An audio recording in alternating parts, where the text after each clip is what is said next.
I am sitting in a capsule about to take off on a journey into alternative forms of social reality.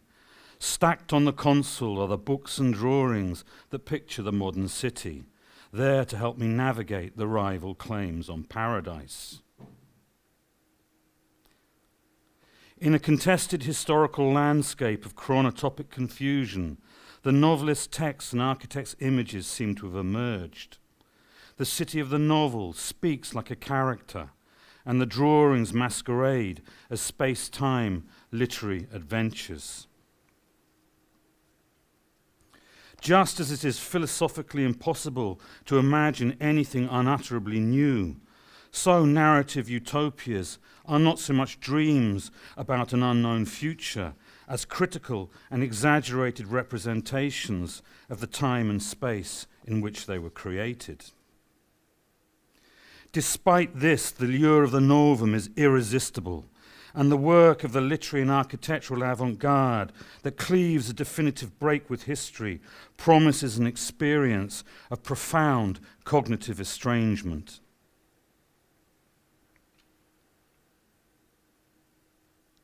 My search for the origins of the utopian city begins with a warning.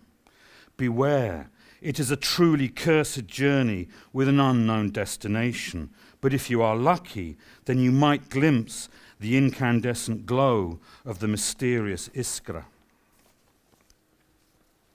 And take care in Thomas More's Air Castle, for it is a city far removed from the oft-imagined bucolic haven of legend, and far more akin to a prison state in which liberty is surrendered to discipline and freedom to order.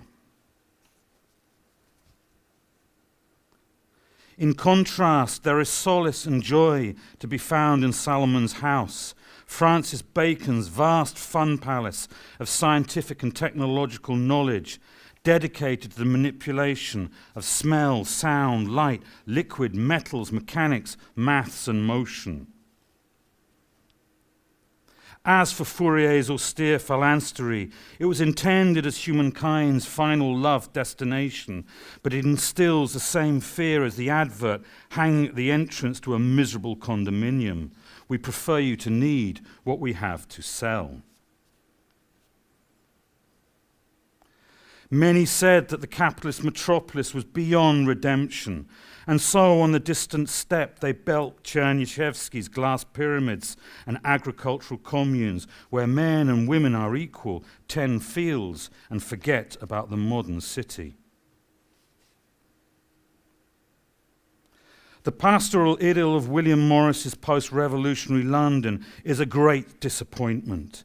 It is a city sick with nostalgia for orchards, red brick homes and sandals, although at least the Thames sparkles and Parliament reeks of fertilizer. Witness the sleeper waking in the Crystal Palace that has expanded and enclosed first the city and then the whole planet in a spectacular assemblage of mechanical devices, the prelude to many other dreams of planetary engineering. Meanwhile, in another scenario, humankind has fled the toxic surface to a subterranean city in which an omnipotent and blessed machine supplies everything it needs: air, food, music, and even companionship. And then one day the machine stops. 10 years later, the architect Tony Garnier, drunk on stories of iron, glass, and world fairs, sweats with pen and parallel motion and composes the City Industrielle, in which everything is neatly arranged in an orgy of the Cartesian imagination. A temporal stone's throw away, D503, is tasked with building the integral, a miraculous fusion of the Tower of Babel and the theory of relativity that will integrate the colossal equation of the universe and unbend its wild curve.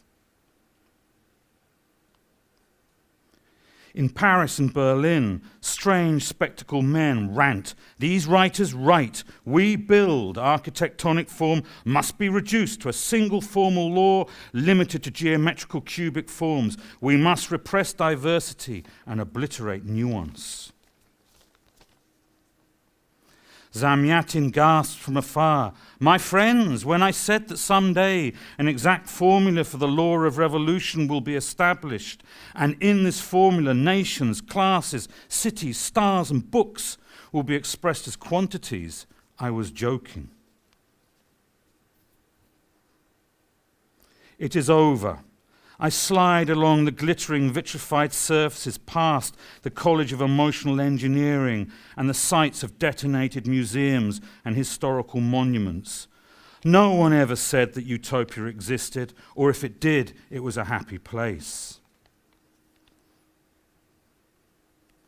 Then there's sad Winston, who hides in patched-up 19th century houses and stumbles past towering ministries and through the streets of a tormented city, created by an amnesiac society that has no history, no future, and has simply always been.